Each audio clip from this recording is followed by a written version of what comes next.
The woman that we want to hear from right now as it relates to all things automotive for consumers out there that are looking to buy cars. She's got her hand on the pulse of what's happening among shoppers out there and car buyers as well. I'm speaking of Lauren Fix. You've seen her here before. She is also the Car Coach Reports. Check her out online. She's amazing. We love when she comes in and joins us. We want to find out, Lauren, from you. Welcome to the show, by the way. We want to find out from you, what are consumers thinking right now? What's the sentiment as the president is putting 25% tariffs on vehicles that are coming in from, out of the country and the parts as well? So what's your take on all of this? Well, it's very interesting. We're seeing a lot of confusion because the mainstream media is giving a lot of disinformation. Right. And while dealers are saying, hey, what's on the lot? We're not gonna increase these prices. So there's been a lot more traffic on the dealer lots, which is really good because we've had kind of slow sales, and we want to start getting people back in the lots, trading in their leases or purchasing new cars. And there seems to almost be a little bit of a frenzy. People thinking, if I don't buy what's here, I'm not going to be in good shape. I get a lot of communications with people that ordered cars, whether it be Mercedes-Benz, even a Ferrari, a Porsche, saying, now what? Yeah. So if you've got a contract and it's a signed dealer contract, you're just waiting for the product to come in. Right. A good dealer should not be raising the price because that was a pre-negotiated price. Yeah. A lot of people are very concerned about that consumer, and that's something that maybe you should reach out to all your existing customers and tell them, hey, listen, you placed an order for a fill in the blank, some great product. It's coming. Your price isn't going to go up. Now, if you're going to raise the price, you are highly likely going to lose the sale. And I've talked to a lot of consumers from that perspective as well. Yeah. But they think, because the mainstream media is saying, 25%, that every single price of every car is going up 25%. Right.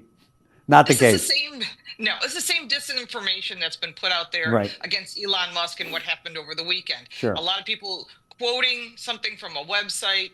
It's incorrect information. Right. And so it's good for your local dealers to get on local radio, local media, and try to get your dealership out there to say, hey, this is what's going on. Yeah. We're not raising the prices the dealers are on lot. Our product, whatever it might be, is either made here or it's maybe made in Canada and through USMCA.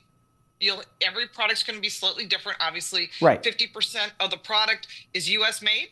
There's not going to be a tariff increase. Right. If it's made 100% in another country and there's no products in the U.S., the prices will go up a little bit. Like Ferraris, they're saying 10%.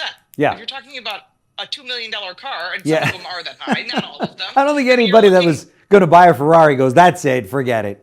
Right. Or a Porsche, and I own a Porsche.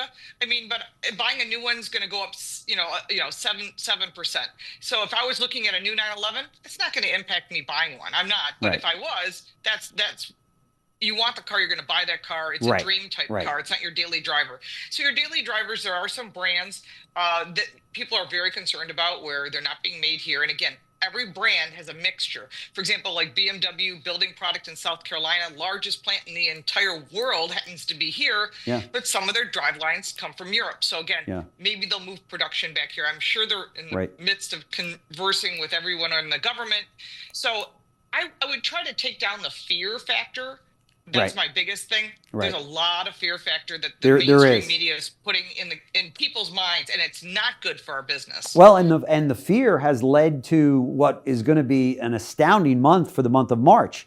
I mean, the numbers are already starting to come in, and it's going to be one of the best quarters, the first quarter of 2025. But I think people have already hit that panic button and said, "Oh my gosh, I better get in." This is, of course, in the last week or so, and before those Trump tariffs hit, and get my car. When in reality, when you think about it, there's over 3 million cars currently sitting on dealers' lots nationwide. That's a lot. So that's a lot. That's a 3-month supply of vehicles. So and none of those vehicles are going to be touched by this. You know what I mean? So it's this craziness that people are, of course, that's what we do as Americans. We hit the panic button every time. I'm from like South. When there's an ice storm, you run to the store, you buy all the bread, milk, and eggs you can. Like you're going to be trapped in your home for 6 months. That's exactly right. Mindset. Yeah. Yes, I bought a generator that way. I'm like, oh my gosh, the storm never even came my way, right? But now I have a generator. I live in Buffalo, and I live in Buffalo. We had a storm, and we bought the generator afterwards. But now we have like the Tim Allen version. It's enough to light up the whole neighborhood.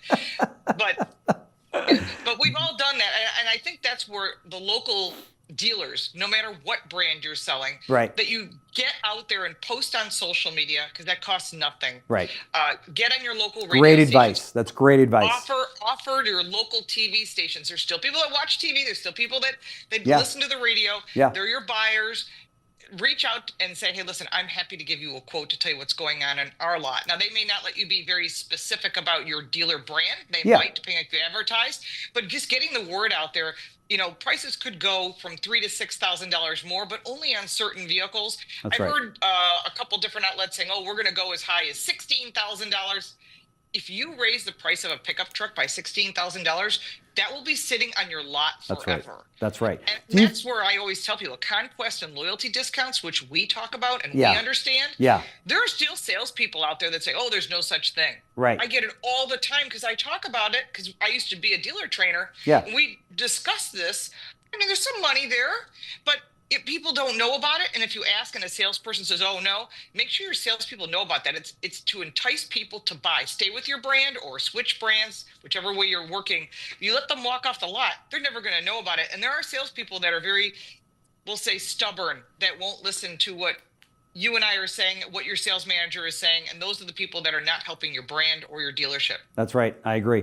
What do you say to the dealers that are right now telling their guys and gals that are selling cars, okay, now when these customers come in after the tariffs hit, okay, we're holding gross. We're charging sticker or even above, like we saw during COVID. And I know that you're a big consumer advocate and you bring a lot of information to car buyers. What's your suggestion to those dealers?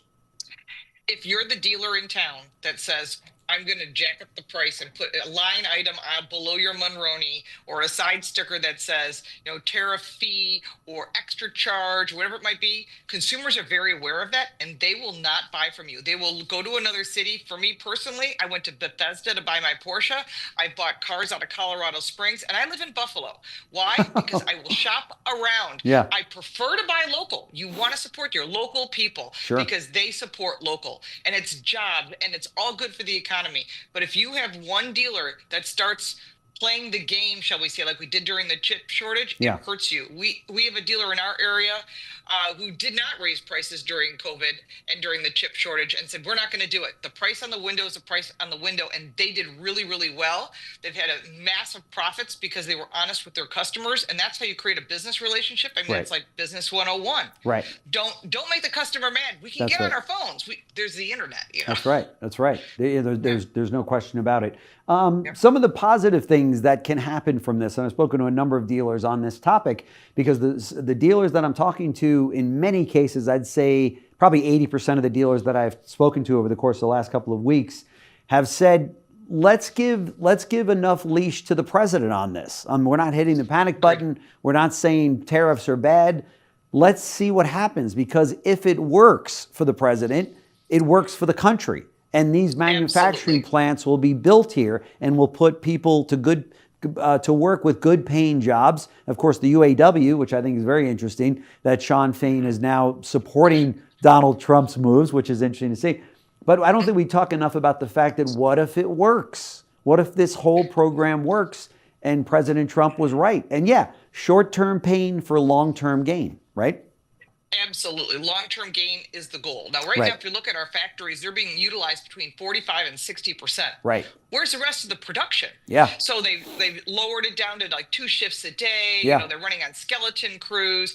And yes, the UAW is big supporters. We want 100% production capacity. They want capacity. Big time. Because that means union members, union dues, it allows them to put more money into the left's pocket, essentially. But maybe, we'll see how that goes. Maybe Sean Fain has a change of heart. But the idea is to bring production back. For example, we used to buy a 351 Cleveland Ford engine. It used to be made in Cleveland.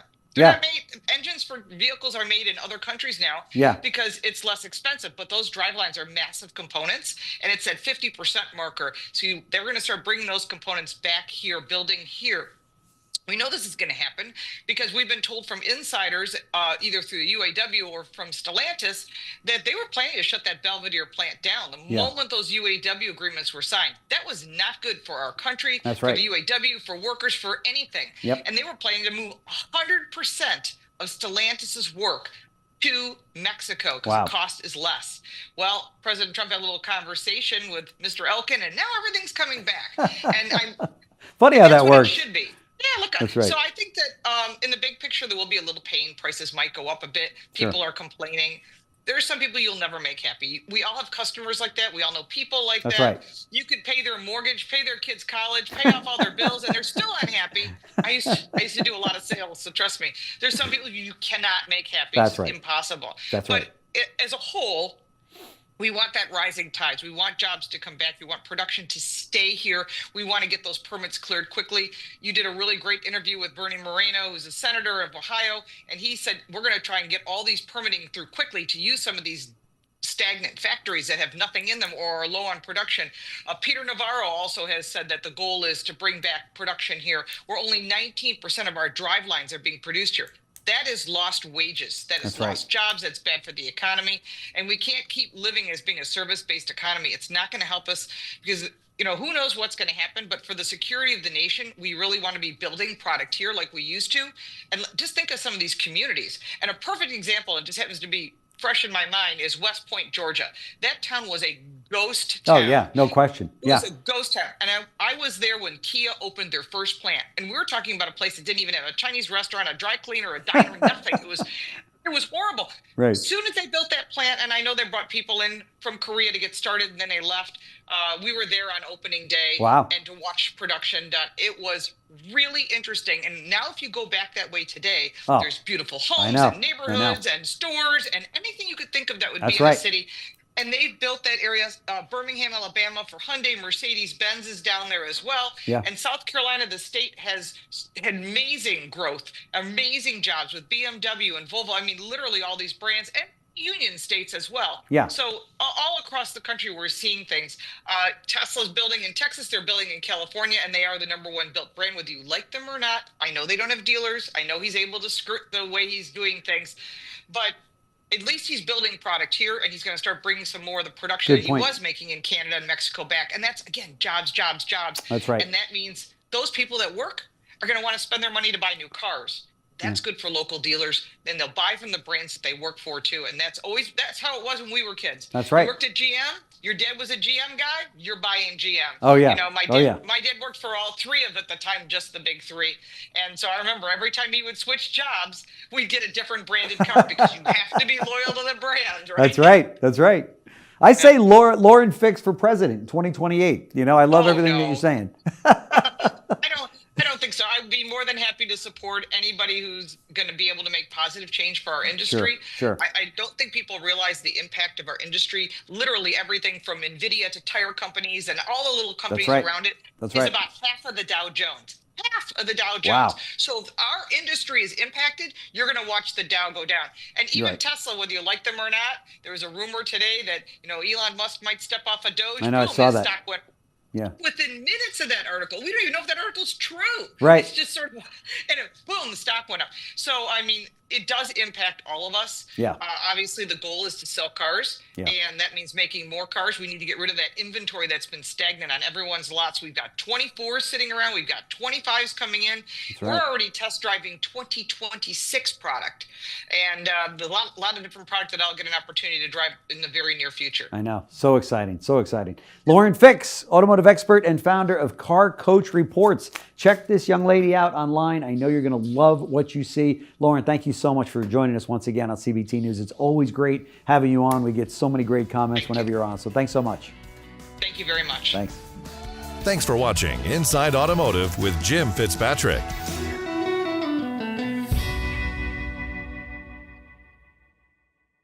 If you like this video, give it a like and subscribe for more videos like this, and check out our car review channel, Car Smarts. You can support me by buying me a cup of coffee, and if you want even more content, check out the links in the description. I'm Lauren Fix. Thank you so much for watching.